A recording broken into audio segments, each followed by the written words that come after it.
الحمد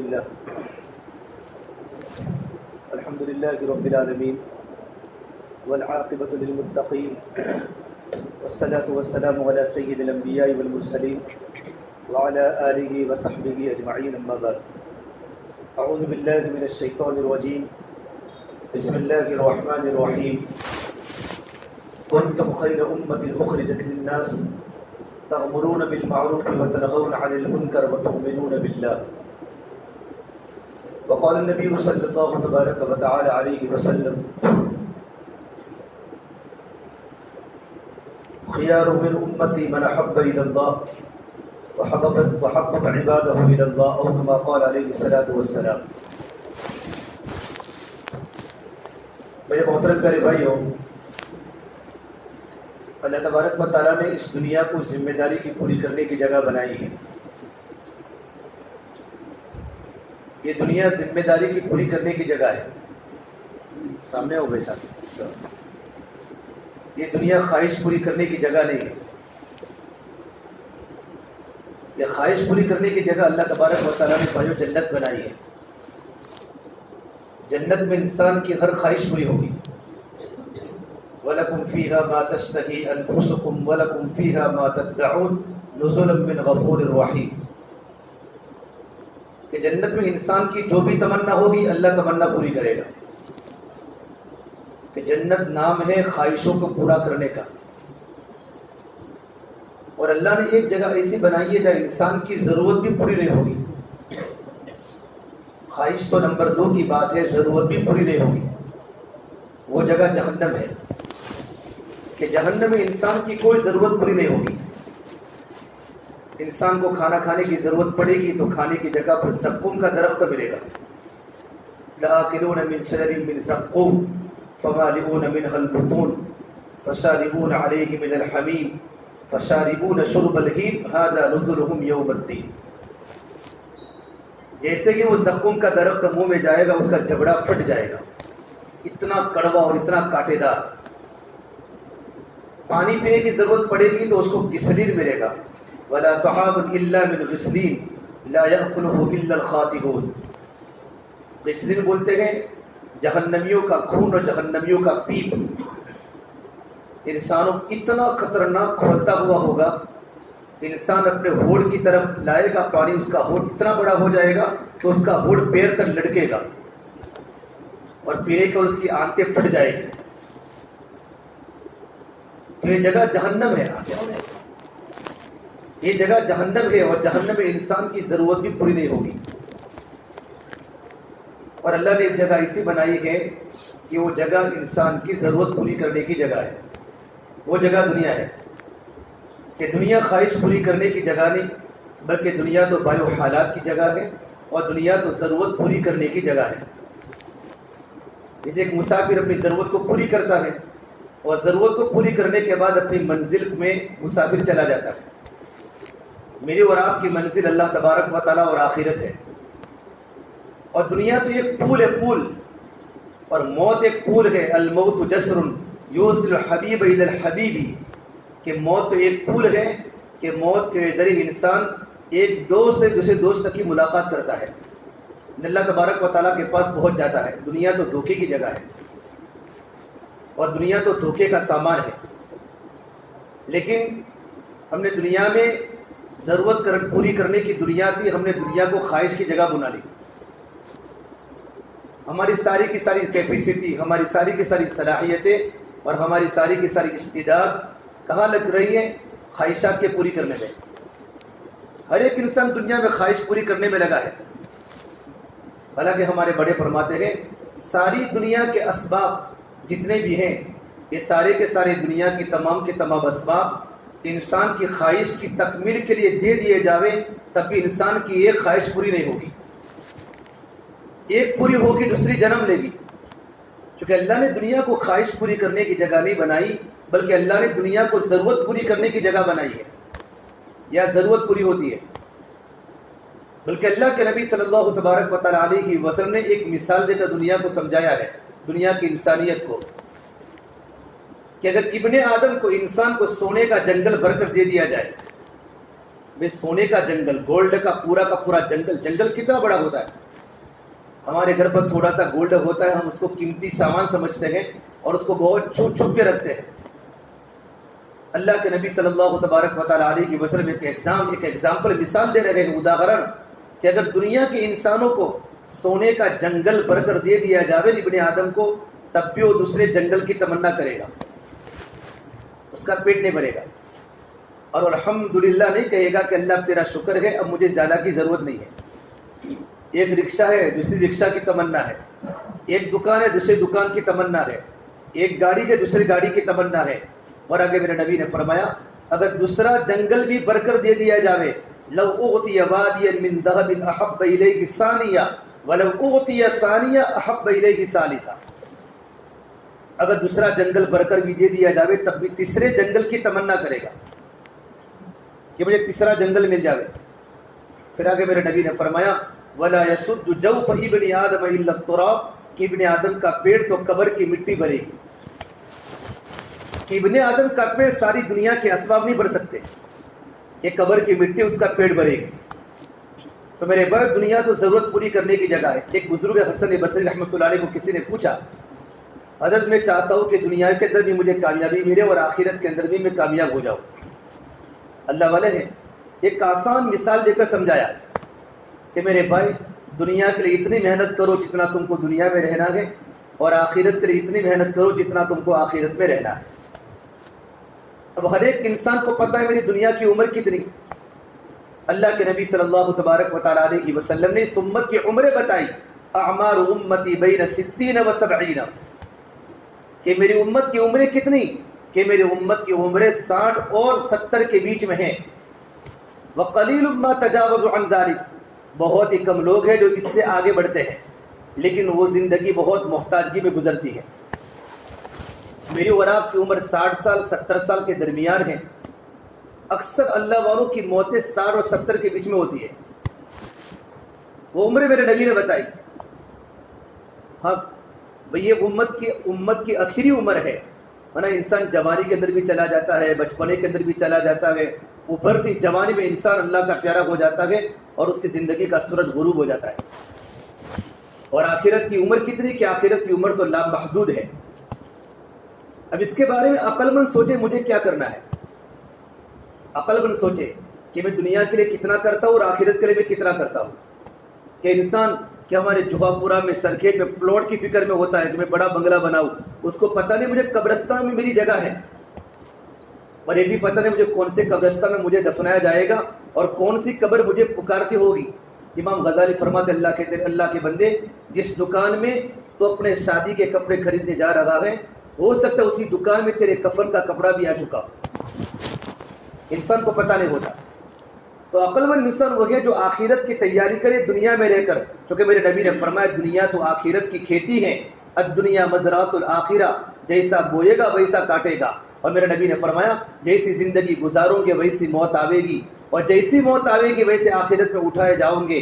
تحشرون کما تموتون تموتون کما تحیون، جیسی زندگی گزارو گے ویسی موت آوے گی، اور جیسی موت آوے گی ویسے ہی قبر سے اٹھائے جاؤ گے. اگر دنیا سوچتے سوچتے، دنیا کماتے کماتے، دنیا بکتے بکتے، دیکھو دنیا کمانا اسلام میں پسندیدہ ہے، گناہ نہیں ہے، لیکن دین کے حدود میں رہ کر دنیا کمانے کی شریعت میں ترغیب ہے. ایک روایت میں ہے کہ نیک آدمی کے لیے اچھا مال نعمت ہے. نعم المال للرجل الصالح، کہ نیک آدمی کے لیے مال نعمت ہے. عبدالرحمن بن عوف رضی اللہ عنہ کتنے مالدار صحابی ہیں، ابن عوف رضی اللہ عنہ کتنے مالدار صحابی، لیکن میرے نبی نے فرمایا عبد الرحمن جنتی ہے اور ٹاپ کے تاجر ہے، مدینہ مکہ کے ٹاپ کے تاجر. اور اللہ کے نبی کی زبان پر ان کو یہ لقب ملا، عبد الرحمن تو رحمان کے تاجر ہے. کہ تجارت جنت میں لے گئی. اور میرے نبی نے فرمایا سچا اور امانت دار تاجر ہمارے یہاں کا بہت بڑی دکان ہے، بہت بڑی فیکٹری ہے، لیکن زندگی میں صرف 2 باتیں ہیں، اپنی زبان کا سچا ہے کمانے میں اور امانت داری کے ساتھ تجارت کرتا ہے، تو وہ کل قیامت کے میدان محمد الرسول اللہ کے ساتھ اٹھے گا. حالانکہ وہ تاجر ہے احمد آباد کا، لیکن اٹھے گا آدم علیہ السلام کے ساتھ، اٹھے گا نوح علیہ السلام کے ساتھ، کہ اس کا حشر نبیوں کے ساتھ ہوگا، صدیقین کے ساتھ ہوگا، اور اس کا حشر نیک لوگوں کے ساتھ، اللہ والوں کے ساتھ اور شہداء کے ساتھ ہوگا. کہ تاجر ویاپاری ہے، ٹاپ کا تاجر. سر نبی نے فرمایا مال، یہ مال فتنہ نہیں ہے، مال فتنہ کے برے لوگوں کے لیے. اچھے لوگوں کے لیے مال نعمت ہے. نعم المال للرجل الصالح، کہ اچھا مال اچھے آدمی کے لیے اللہ تبارک و تعالیٰ کی نعمت ہے. اور حدیث پاک کا جملہ ہے نعم المعونہ، مال تو دین کے کام میں تعاون کرتا ہے. اس سے میرے نبی نے مال کمانے کی ترغیب دی ہے. بلکہ عبداللہ مسعود فرماتے رضی اللہ تعالیٰ عنہ، میں تو ایسے آدمی کو بہت ناپسند کرتا ہوں جو نہ دین کا کام کرتا ہو نہ دنیا کا کام کرتا ہو، بلکہ ایسے ہی گھومتا ہو. انی لاکرہ الرجل فارغا لا فی امر دنیاہ ولا فی امر آخرتہ، میں ایسے آدمی کو بہت ناپسند کرتا ہوں جو نہ دین کا کام کرے نہ دنیا کا کام کرے. شریعت میں کمانے کی ترغیب ہے کہ مزدوری، کوئی ایسی کا کاروبار کرتا ہے، کوئی گرمی میں مزدوری کرتا ہے، گھر گھر جاتا ہے، لوگوں کے گھر کی ضرورت کو پوری کرتا ہے، اور آدمی مزدوری کرتا ہے تو مزدوری کرنے پر بھی جنت ہے. لیکن مزدوری کرتا ہو دینداری کے ساتھ، اس کی نمازیں آگے پیچھے نہیں ہوتی. سعید مسیب رحمۃ اللہ علیہ بہت بڑے تابعی گزرے ہیں. جیسے ہمارے کہتے ہیں مارکیٹ میں اسماعیل بھائی لوکھنڈ والا، سلیمان بھائی برف والا، ہر ایک کے کاروبار کے ساتھ ہر ایک کا لقب پڑتا ہے. سعید کو لوگ زیتونی کہتے ہیں، سعید زیتونی. ان کا بہت بڑا زیتون کا کاروبار تھا ملک شام میں.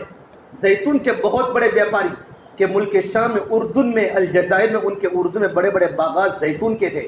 اور سب سے قیمتی پھل زیتون ہے. اللہ نے قرآن کریم میں زیتون کی قسم کھائی ہے انجیر کے ساتھ، والتین والزیتون، انجیر کی قسم، اور زیتون کی قسم، وطور سینین، و سنین کے پہاڑوں کی قسم. سب سے بہترین جنت کا جو پھل ہے وہ زیتون ہے. سعید زیتونی سے مشہور ہے، اتنے بڑے تاجر. لیکن وہ قسم کھا کر فرماتے ہیں اللہ کی قسم میں نے کسی مقتدی کی آج تک میں نے پیٹھ نہیں دیکھی. کیا مطلب؟ کسی مقتدی کی میں نے پیٹھ نہیں دیکھی. یعنی میری زندگی کے 45 سال سے گزرے ہیں کہ میں تکبیر اولیٰ کے ساتھ نماز پڑھی ہے، میں نے مقتدی کی پیٹھ نہیں دیکھی پہلی صف میں. اور 25 سال زندگی کے ایسے گزرے ہیں کہ میرے مسجد میں آنے کے بعد اذان ہوئی. حالانکہ ٹاپ کے تاجر ہے. تو تجارت کے ساتھ جنت ہے جب تجارت دینداری کے ساتھ ہو. ملازمت کے ساتھ جنت ہے جبکہ ملازمت دینداری کے ساتھ ہو. دینداری کے ساتھ ہو. آپ صلی اللہ تبارک و تعالیٰ عنہ جب تبوک کے سفر میں گئے تو تبوک سے سفر کے بعد آپ کی واپسی ہوئی تو آپ کی ملاقات صحابہ سے ہوئی. تو آپ نے ملاقات کی جابر بن عبداللہ سے. جب جابر بن عبداللہ سے آپ کی ملاقات ہوئی تو جابر بن عبداللہ کے ہاتھ کھردرے تھے، سخت تھے. ایک کام کرتے کہ آدمی کے ہاتھ سخت ہو جاتے مزدوروں کے. تو کہا جابر تبوک میں سفر پہلے تمہارے ہاتھ بہت نرم تھے، بہت ملائم تھے، اور میری تبوک کی واپسی کے بعد میں تمہارے ہاتھ میں سختی دیکھ رہا ہوں. کہ یا رسول اللہ میں لکڑے پھاڑتا ہوں. تو آپ صلی اللہ تبارک و تعالیٰ علیہ وسلم نے جابر بن عبداللہ کے ہاتھوں کو چوما اور یہ فرمایا ہذہ ید لا تمسہ النار، یہ مبارک ہاتھ ہے جس کو جہنم کی آگ کبھی چھو نہیں سکتی، کہ اس آدمی نے اپنے بال بچوں کو حلال روزی کھلانے کے لیے مزدوری کی ہے.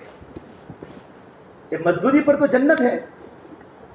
اور علماء نے لکھا ہے، روایت میں ہے، جب کوئی مزدور عشاء کی نماز کے پڑھنے کے بعد جب گھر پر آتا ہے اور گھر پر آنے کے بعد سنت کے مطابق بستر پر آرام کرتا ہے اور کروٹ بدلتا ہے، اس کروٹ بدلنے پر اللہ اس کے گناہوں کو معاف کر لیتا ہے. تو شریعت میں کمانے کی ترغیب ہے، لیکن کمانا دینداری کے ساتھ ہے. ابن عوف رضی اللہ عنہ اتنے مالدار صحابی کہ علماء نے لکھا ایک مطلب مدینہ منورہ میں شور ہوا. شور ہوتا نہیں سے بازار میں شور ہوتا ہے. حضرت عائشہ نے کان میں سنا، کان میں آواز پڑی کہ شور ہو رہا ہے، تو اپنے خادم کو بلایا، نوکر کو، غلام کو، کہ جا کر مدینہ منورہ میں دیکھ کر آؤ کیا کسی نے مدینہ پر حملہ تو نہیں کر لیا، اتنا سارا شور ہو رہا ہے. تو غلام نے آ کر مدینہ کی مارکیٹ میں آ کر دیکھا کہ عبدالرحمن بن عوف کا اتنا سارا مال آیا ہوا ہے ایجپٹ سے، مصر سے، کہ پہلا اونٹ مدینے کی مارکیٹ میں ہے اور آخری اونٹ مصر کے بازاروں میں ہے. کوئی مالدار انداز میں. یہ مدینے کے صحابی کی کارگزاری سنا رہا ہوں جن کو جنت کی بشارت دنیا میں مل چکی ہیں، اور جو ٹاپ 10 صحابہ کرام عشرہ مبشرہ میں، جن کو ایک ساتھ میرے نبی 10 صحابہ کو جنت کی بشارت دی. ابو بکر جنتی، عمر جنتی، عثمان جنتی، علی جنتی، سعد بن عبادہ جنتی، سعد بن وقاص جنتی، سعید بن زید جنتی، عبیدہ بن جراح جنتی. اس میں یہ بھی صحابی ہیں عبد الرحمن جنتی، طلحہ جنتی. جی وہ ایک ساتھ میرے نبی نے جنت کی بشارت سنائی کہ پہلا اونٹ مدینے کی مارکیٹ میں اور آخری اونٹ مصر کے بازاروں میں ہے، اور سارے کے سارے اونٹ گلوں سے لدے ہوئے، گلہ ہے، سونے چاندی کے زیورات ہے، اور چھوٹے چھوٹے ہوتے ہیں تاجر جو مال ان کے پاس سے، بڑے تاجروں کے پاس سے لیتے ہیں، وہ سارے کے سارے ان کے پاس کھڑے ہیں، ان کا بھی شور ہو رہا ہے اور غریبوں کا، یتیموں کا شور ہو رہا ہے۔ تو خادم نے جا کر عائشہ کو کارگزاری سنائی، تو عائشہ نے فرمایا عبد الرحمن کو جا کر کہہ دو اتنا سارا مال ہوتے ہوئے جنت میں کیسے جاؤں گے؟ حساب بہت بھاری ہے نا، حلال ہوگا حساب، حرام ہوگا عذاب، حلال مال کا تو حساب ہے اور حرام پر تو عذاب ہے، کہ حرام کا لقمہ کھانے والا تہجد گزارو تب اس کی ایک دعا اللہ کی بارگاہ میں قبول نہیں ہوتی۔ حضرت اللہ سے فرماتے لقمہ سمندر ہے، خیالات موتی ہیں، جیسا لقمہ بنے گا منہ میں جائے گا ویسے خیالات بنیں گے۔ ایک لقمہ اگر پیٹ میں چلا گیا، ابن مسعود کی روایت ہے 40 دن کی نماز اللہ کی بارگاہ میں قبول نہیں ہوتی، وہ حج پر بھی جاوے تب بھی اس کی دعا اللہ کی بارگاہ میں قبول نہیں ہوتی جب تک توبہ نہ کرے اس گناہ سے۔ بہت بڑی بات ہے لقمہ، تو حرام پر تو اللہ کا عذاب ہے، حلال کا تو حساب ہے۔ تو عائشہ نے فرمایا عبد الرحمن اتنا سارا مال ہوتے ہوئے جنت میں کیسے جاؤں گے؟ تو جب خادم نے آ کر مدینے کی مارکیٹ میں بات فرمائی، اسی وقت عبد الرحمن بن عوف نے سارا کا سارا مال اللہ کے دین کے تقاضوں پر اور دین کے مصارف پر، غریبوں پر، یتیموں پر، بیواؤں پر سارا کا سارا مال خرچ کر دیا، پورا کا پورا مال، اور یہ فرمایا عائشہ کو جا کر کہہ دو ہم جنت میں ایسے جائیں گے۔ اس سے بڑے ابراہیم صاحب فرماتے ہیں پہلے دیندار بنو پھر مالدار بنو، کیا کہتے ہیں بولو نا، پہلے دیندار بنو پھر مالدار بنو تو تمہارا مال صحیح مصرف میں لگے گا۔ تو تاجروں کی فضیلت ہے، میں کہہ رہا تھا کہ دنیا تو ضرورت پوری کرنے کی جگہ ہے، اتنے بڑے ٹاپ کے تاجر، ان کی وفات جب اللہ کے راستے میں ہوئی ہے، عبد الرحمن بن عوف کی مدینہ منورہ میں ان کی وفات ہوئی ہے، اتنا سارا مال چھوڑا تھا کہ لوہے سے جب سونے کے ٹکڑے کر رہے تھے تو لوہے کی چھریاں ٹوٹ گئی تھی سونے کے ٹکڑے کرتے کرتے، اتنا درہم اور اتنا سونا ورثے میں چھوڑ کر گئے تھے ابن عوف، تب بھی جنتی ہے۔ تو مال ہونا کوئی بری چیز نہیں ہے، لیکن مال کو صحیح مصرف پر لگانا یہ نعمت ہے۔ اس لیے مالدار آدمی کو مال کے آنے کے بعد آدمی کا ذہن صحیح نہیں ہوتا۔ کتنے نادان ہیں جو ترقی پر کرتے تھے غرور، ہم نے چڑھتے ہوئے سورج کو بھی ڈلتے دیکھا ہے۔ پہلے دیندار ہوگا، دیندار پھر مالدار بنے گا، تو مال علماء پر، مال دین کے تقاضوں پر، مال دین کے مصارف پر، مال یتیموں پر، جتنے دین کے مصارف قرآن میں اللہ نے بیان کیے ہیں اس کا مال وہی لگے گا، اور آدمی اس پر روئے گا اللہ تیرا بڑا کرم احسان ہے کہ میرا مال صحیح جگہ پر لگ رہا ہے، فخر نہیں کرے گا، بلکہ اللہ تعالیٰ سے قبولیت کی دعا کرے گا کہ میرا مال اللہ کی بارگاہ میں قبول ہو رہا ہے۔ اور قرآن میں اللہ نے کہا ہے اللہ منافقین کے مال کو قبول نہیں کرتا، اللہ مومنین کے مال کو قبول کرتا ہے۔ ثعلبہ حضور کی خدمت میں، یا رسول اللہ، ثعلبہ گھڑی کی طرف دیکھتے ہو بند کر، ثعلبہ حضور کی خدمت میں آئے تو جوڑ ہے حضور کی خدمت میں، یا رسول اللہ آپ دعا کرو میں مالدار بن جاؤں۔ ثعلبہ، تو آپ نے کہا ثعلبہ تو میری حالت دیکھتے نہیں ہو، میرے گھر میں روٹی کا ٹکڑا نہیں ہے، میرے گھر میں جو کے دانے نہیں ہیں، اور میری بیٹیاں ہمارے بھوک کی زندگی کے دن کاٹ رہی ہیں، ثعلبہ تم کو میری حالت نہیں دکھتی؟ تو پھر دوبارہ اللہ کے نبی آپ دعا کیجئے، تو آپ نے دوبارہ کہا ثعلبہ میری حالت آپ کے سامنے نہیں ہے، آپ میرا جیسا بننا نہیں چاہتے۔ تیسری بار کہا تو آپ نے کہا ثعلبہ، دعا کر لی اللہ ثعلبہ کو مال دے دے، کہ اللہ اگر آپ دعا کرو گے تو اللہ اگر مجھے مال دے گا تو میں مال کو صحیح مصارف پر لگاؤں گا اور مال کو دین کی محنت میں لگاؤں گا۔ آپ نے دعا فرمائی کہ اللہ ثعلبہ کو مالدار بنا دے۔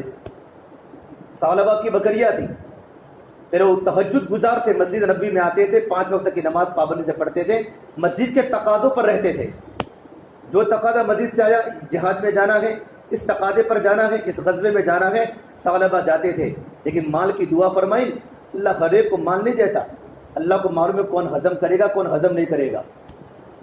اللہ یبسط الرزق لمن یشاء ویقدر، اور اللہ نے قرآن میں جگہ پر کہا ہے اگر میں ساروں کو مالدار بناؤں نا لبغوا فی الارض، تو زمین میں سرکش بن جاوے اور میرے نافرمان بن کے دنیا میں زندگی گزارے کہ مال ان کو جہنم میں جانے کا ذریعہ بن جاتے۔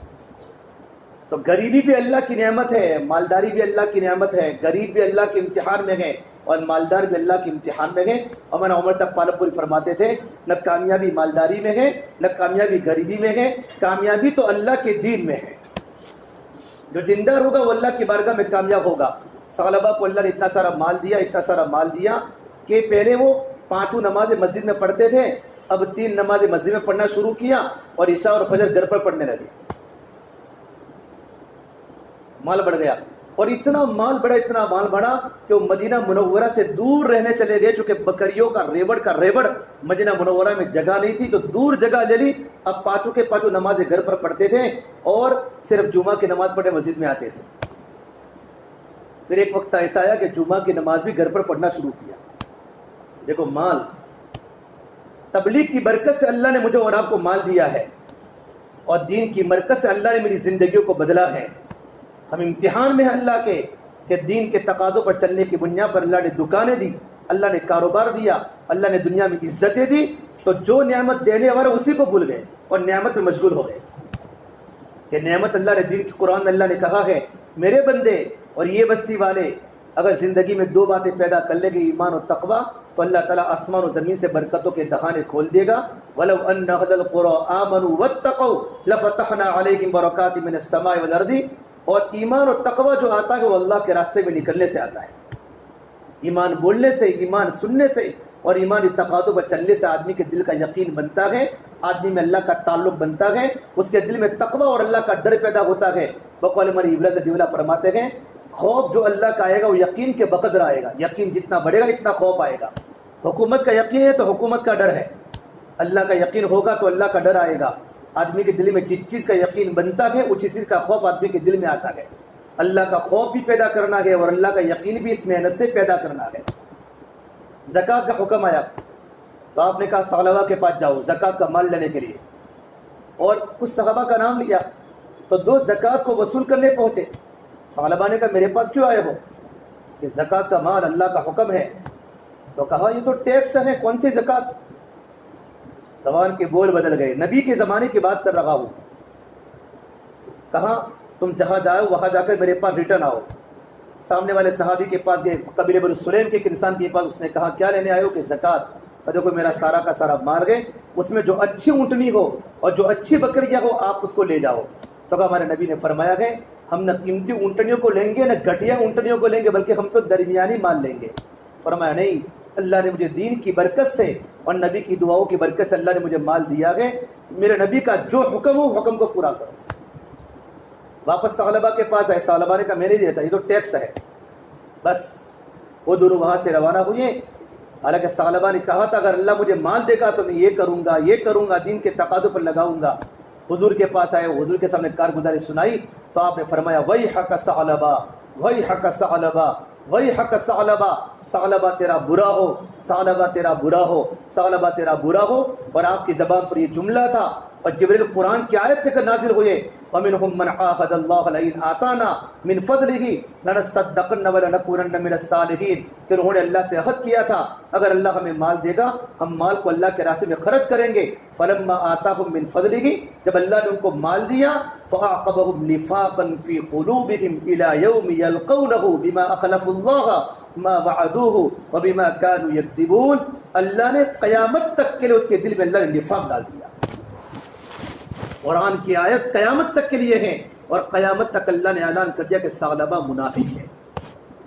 جب یہ آیت نازل ہوئی مدینہ منورہ میں اس کے کچھ ساتھی اس کے پاس گئے کہ ثعلبہ تمہارے بارے میں آیت نازل ہوئی ہے. پھر اپنا سارا مال لے کر حضور کی خدمت میں یا رسول اللہ میرے مال کو قبول کر لیجئے آپ کے پاس. آپ نے کہا ثعلبہ وقت پورا ہو چکا ہے، یہاں تک کہ آپ دنیا سے پردہ فرما گئے. ابو بکر صدیق کا زمان آیا ہے. ثعلبہ پھر مال کو لے کر آئے. حضرت ابو بکر نے فرمایا جب میرے نبی نے تیرے مال کو قبول نہیں کیا تو میں تیرے مال کو قبول نہیں کر سکتا.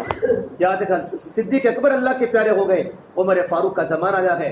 12 سال خلافت کے زمانے میں ثعلبہ مال کو لے کر حاضر ہوئے. حضرت عمر نے فرمایا جب میرے نبی نے اور خلیفہ اول نے مال قبول نہیں کیا ہے میری کیسے ہمت میں تیرے مال کو قبول کروں. یہاں تک عثمان غنی کے زمانے میں منافق ہونے کی حالت میں اس کی موت آئی. یہ ہے مال کا انجام. اس سے میرے بھائیو اللہ ہم کو جس حالت میں رہے اس حالت پر ہم راضی رہے، ہم دعوت کے تقاضوں میں چلتے رہے. آپ کو مدینہ منورہ میں 2 طرح کا مجمع ملے گا. مالدار صحابہ ملیں گے، غریب صحابہ ملیں گے. غریب صحابہ کی ترتیب یہ تھی، غریب صحابہ کسی کے سامنے سوال نہیں کرتے تھے، یہ غریب صحابہ کی ترتیب تھی. اور غریب صحابہ کے بارے میں روایت میں لکھا گیا ان کی غربت کبھی بھی اللہ کے راستے میں جانے میں رکاوٹ نہیں بنی. خالی ایک مرتبہ عبداللہ بن مغفر فرماتے ہیں ان کی ملاقات ابن یامین نظری اور ابو لیلہ دونوں صحابی سے ملاقات ہوئی، دونوں رو رہے تھے. پوچھا تم دونوں کیوں روتے ہو؟ حضرت عبداللہ مغفر نے فرمایا ان دونوں نے کہا آج اللہ کے راستے میں جانے کی تشکیل ہوئی ہے اور اللہ کے نبی صلی اللہ تبارک و تعالیٰ علیہ وسلم اللہ کے راستے میں جا رہے ہیں اور ہمارے پاس جانے کا کوئی سبب نہیں ہے کہ آج پورا کا پورا مدینہ خالی ہو چکا، ہمارے پاس سواری کی اونٹنی بھی نہیں، اس لیے ہم رو رہے ہیں. اب مغفر رضی اللہ عنہ نے ان کو دونوں کو اونٹنیاں عطا فرمائی اور وہ دونوں اللہ کے راستے میں روانہ ہو. اللہ کے راستے میں نہ جانے پر ان کی آنکھوں میں آنسو تھے. یہ کیسے کبھی کسی کے سامنے سوال نہیں کرتے تھے. اور مالدار صحابہ کی کیا ترتیب تھی؟ کمانے میں حلال کو دیکھتے تھے اور خرچ کرنے میں جائز مقامات کو دیکھتے تھے. اور کسی مالدار صحابی کا مال اللہ کے راستے میں جانے میں رکاوٹ نہیں بنا. صرف غزوہ تبوک کے موقع پر 3 صحابہ کعب بن مالک، مررہ بن ربیع اور ہلال بن امیہ، یہ تینوں صحابہ، اس میں 2 بدری ہیں، یہ 2 بدری صحابہ کرام کو صرف مال اللہ کے راستے میں جانے میں رکاوٹ بنا ہے. آج نہیں کل چلے جائیں گے، آج نہیں کل چلے جائیں گے، آج نہیں کل چلے جائیں گے، جانے کا ارادہ تھا لیکن ان کے اسباب ان کے لیے رکاوٹ بنے ہیں. کیا ہوا؟ یہاں تک کہ اللہ کے نبی واپس آ چکے اور اللہ کے نبی پر اللہ نے حکم بھیجا کہ ان سے بائیکاٹ کرو. اور 50 دن تک بائیکاٹ ہوا ہے. جب 50 دن کے بعد جب قرآن میں اللہ نے کہا ہے وَعَلَى الثَّلَاثَةِ الَّذِينَ خُلِّفُوا، 3 آدمی جو پیچھے رہ گئے، حَتَّى إِذَا ضَاقَتْ عَلَيْهِمُ الْأَرْضُ بِمَا رَحُبَتْ وَضَاقَتْ عَلَيْهِمْ أَنفُسُهُمْ وَظَنُّوا أَن لَّا مَلْجَأَ مِنَ اللَّهِ إِلَّا إِلَيْهِ، باوجود زمین کشادہ ہونے کے زمین ان پر تنگ ہو گئی، مدینے میں رہنا مشکل ہو گیا، نہ چچا سے بات ہوتی ہے نہ اولاد ان سے بات کرتی ہے کہ بائیکاٹ ہو گیا کہ اسباب ان کا اسباب اللہ کے راستے میں جانے میں رکاوٹ بنا ہے. جب 50 دن کے بعد اللہ نے جب ان کی توبہ قبول کی ہے، پورا واقعہ آپ جانتے ہیں، تو جو چیز رکاوٹ بنی تھی، جو چیز ان کو کیا کر دی، اللہ کے راستے میں صدقہ کر دی. یہاں تک کہ اپنے کپڑے بھی اللہ بشارت دینے والے کو عادت کے طور پر دیتی. یہ میرے نبی کے زمانے کی زندگی کی تاریخ ہے. اس سے میرے بھائیو، جب بھی اللہ کے راستے میں جانے کا موقع آتا ہے، ہمارے ساتھی کیا کہتے ہیں؟ بھائی گھر میں عذر ہے، فاقہ ہے، تکلیف ہے. صحابہ اللہ کے راستے میں نکلے، میرے نبی نے فرمایا اے قریش تم میری بات مانو گے تو کسرا کی بیٹیاں تمہارے بستروں پر آئے گی اور کیسر و کسرا کے خزانے تمہارے قدموں میں آئیں گے. اور یہ میرے نبی کی بشارت اس وقت تھی جبکہ صحابہ کے پاس پھٹے پرانے کپڑے بھی نہیں تھے کہ تم میری باتوں کو مان لو. یا ابو سفیان، یا ابا سفیان جئتکم بکرامت الدنیا والآخرہ، یہ ابو سفیان میں تمہاری بات دنیا اور آخرت کی عزتوں کو لے کر آیا ہوں. تم میری بات مانو گے، دنیا بھی تمہاری بنے گی، آخرت تمہاری بنے گی. اللہ نے صحابہ کو اتنا مال دیا ہے. اور عمر فاروق کے زمانے میں قیصر فتح ہوا اور کسرا فتح ہوا اور دنیا کی بڑی بڑی طاقتیں ٹوٹی ہیں اور مدینہ منورہ میں مال غنیمت اتنا آیا کہ کوئی سوچ نہیں سکتا. یہاں تک کہ جب معاذ بن جبل رضی اللہ تعالیٰ جب بحرین میں گئے مال لینے کے لیے، اور جب بحرین سے مال لے کر جب مدینہ منورہ پہنچے گئے تو فجر میں مسجد پھول کیا ہو گئی، مسجد نبوی. کیوں؟ کہ آج مال ملے گا. کیا ملے گا؟ معاذ بن جبل مدینہ منورہ میں آئے بحرین سے مال لے کر، مسجد نبوی پھول ہو گئی. تو آپ نے پوچھا، ہاں آپ ان کو دیکھ کر مسکرائے کہ سب آپ فجر کی نماز یہاں پڑھنے کیوں آئے ہو؟ صحابہ تو بالکل ہماری طرح تو ادھر ادھر کی صاف بات. اللہ کے نبی معاذ بن جبل بحرین سے مال غنیمت لے کر آئے ہیں. ان کو یقین تھا کہ آپ ہمارے درمیان مال کو تقسیم کریں گے. اس وقت میرے بھائی نبی کے زمانے میں صحابہ کے گھروں میں کچھ نہیں تھا، اس وقت کی بات ہے.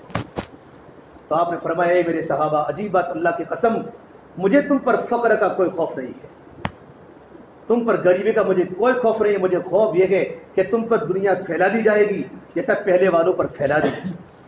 ایک زمانہ آئے گا تم پر دنیا پھیلائی جائے گی جیسے پہلے لوگوں پر دنیا پھیلائی گئی. پھر کیا ہوگا؟ فتنافسوها کما تنافسوها، تم آگے بڑھنے میں کمپٹیشن کرو گے. پھر اللہ نے جیسے ان کو ہلاک کیا اللہ تم کو بھی ہلاک کر دے گا. مجھے اس بات کا ڈر ہے. اور صحابہ کرام فرماتے ہیں اللہ نے ہم کو تکلیفوں میں آزمایا تو ہم اس میں ثابت قدم رہے، لیکن خوشی کے موقع پر ہم ثابت قدم نہ رہے. اس سے میرے بھائیو، اللہ ہم کو جس حالت پر ہم اللہ سے راضی رکھو انشاءاللہ، لیکن ہم اللہ کے راستے میں جاتے رہیں.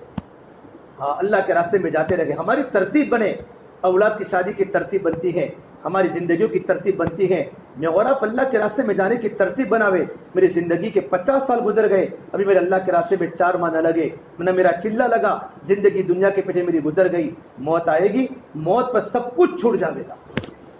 بھائیو, جن لوگوں کو ایک کام سمجھ میں آ چکا ہے, وہ اپنی زندگی کا مقصد کام کو بنا لیا ہے. ملکوں میں ان کی جماعتیں گم رہی ہے, بھائی ان کی بھی تو بیویاں ہیں, ان کے بھی تو بچے ہیں. پورا گھر کا ماحول دین کی بنیادوں پر بنا ہے اور اللہ کے راستے میں اپنی جانیں پیش کی ہے. جب اللہ صاحب فرماتے میں 2 باتیں چاہتا ہوں. میں تو ایک بات یہ چاہتا ہوں کہ ہماری جماعت قریہ بقریہ, اقلیم در اقلیم, اور ہماری جماعت گاؤں در گاؤں, دیوانہ پار پوری جماعتیں ملکوں میں گھومتی ہو. اور میں دوسری بات یہ چاہتا ہوں, ہر ساتھی کی تمنا اللہ کے راستے میں شہید ہونے کی. ہم 2 دن پہلے شولاپور میں تھے, تو ایک جماعت تھی گاندھی نگر کی, مجیب بھائی بھی ساتھ میں تھے ہمارے ذمہ دار. ہم شولاپور کی جماعت کو ملنے کے, دیہات میں جماعت کام کر رہی تھی. مقیم سید کے والد صاحب, مضبوط جماعت 14 ساتھیوں کی ماشاءاللہ, دیہاتوں میں جماعت کام کر رہی تھی. اور وہ جماعت لاری میں پیدل, یہ فرمایا شولاپور میں آنے کے بعد آج ہمارے 102 دن ہو چکے ہیں, ابھی تک ہم نے گاڑی نہیں دی. پوری جماعت پیدل, اور ہاتھ کی لاری جو مطلب فروٹ کی لاری ہوتی ہے, یہ لاری باہر مسجد کے باہر کھڑی تھی, اور لاری کے نیچے بھی بانس لگائے تھے. امیر صاحب نے کہا میں نے بانس لگائے تاکہ تھوڑا سامان بچتا ہے تو بیچ میں بھی رہے, اوپر بھی رہے. ایک ساتھ لاری چلاتا ہے, پوری جماعت پیدل چلتی ہے. 10 کلومیٹر, 12 کلومیٹر, 6 کلومیٹر جیسی بستی ہوتی ہے, اور پیدل 102 دن لگائے, بھی ان کے 18 دن باقی ہیں. جماعت اتنی خوش تھی ماشاءاللہ. اور یہ فرمایا ہم نے آ کر تقاضا کیا ہماری جماعت کو اسی جگہ پر دیہاتوں میں بھیجو جہاں ایک بھی جماعت وہاں نہ پہنچی. ہم نے دیکھ کر تعجب کیا. ہم تہجد کے موقع پر نکلے, فجر کے پہلے وہاں پہنچے, جماعت کو دیکھا اتنی مضبوط جماعت اور کیا کام کر رہی ہے. اور ڈاکٹر مقیم صاحب کے ابا 2005 سے 2019 تک ہر سال اللہ کے راستے میں 4 مہینے جا رہے ہیں, اور سارے ساتھی زون میں وقت لگائے ہوئے تھے. فرمایا پیدل جماعت چلنے میں اتنے مزہ آتا ہے, جب غیر مسلم کی بستی گزرتی ہے تو اللہ کا نام لیتے ہیں, کہ یہاں کے کنکر بھی اللہ کا نام سننے کے لیے ترستے ہیں, ہم کلمہ پڑھتے ہیں, ایک ایک مسلمان کو اللہ کے دین کی دعوت دیتے. پوری جماعت پیدل چلتی ہے میرے بھائیوں, اور اللہ کا نام. بڑے بڑے وکیل ہیں اس میں, پڑھے لکھے لوگ ہیں, انجینئر ہیں, ٹاپ کے تاجر ہیں اس جماعت میں, لیکن جماعت پیدل چلتی ہے. اس لیے پیدل نہیں چلتی کہ ان کے پاس پیسے نہیں ہیں, اس لیے پیدل چلتی کہ اللہ کی رحمت زمینوں پر متوجہ ہو اور دنیا میں ہدایت پھیل جائے. بھائی میں اور آپ سوچے کہ میں نے اللہ کے دین کے لیے میں نے کتنی محنت کی ہے, میرے اور آپ نے کتنی محنت کی ہے. ہم نے بیانات تو بہت سنے میرے بھائیوں, میری اور آپ کی زندگی اللہ کے راستے میں کتنا وقت نکلا.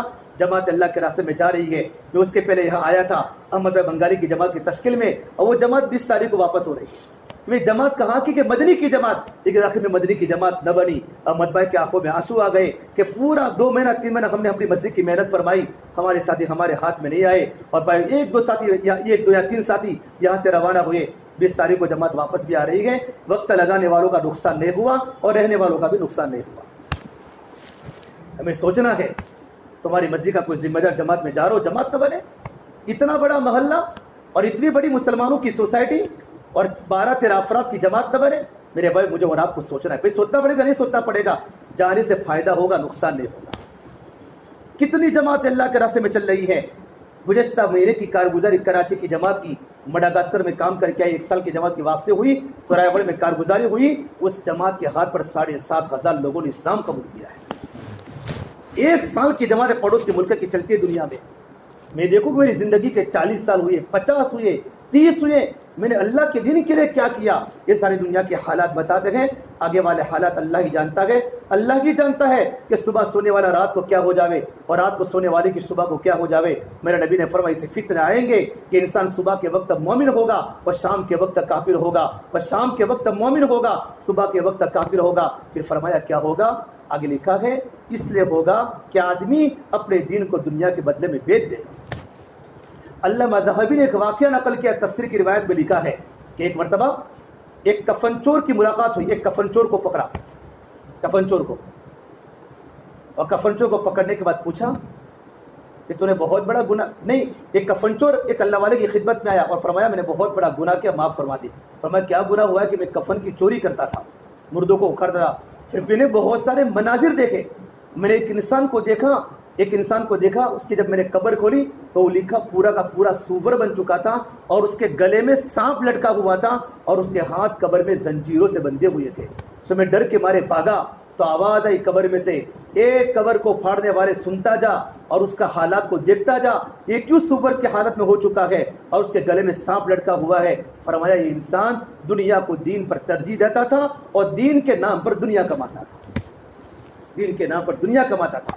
بھائیو قبر کا منظر بڑا خطرناک ہے۔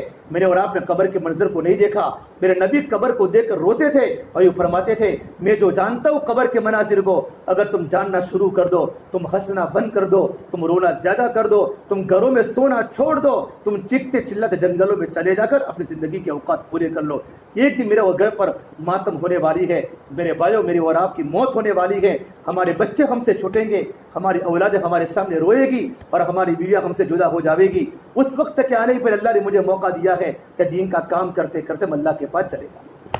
جب اس کے تیار ہو ماشاءاللہ، یہ پورا مجمع تیار ہے ماشاءاللہ،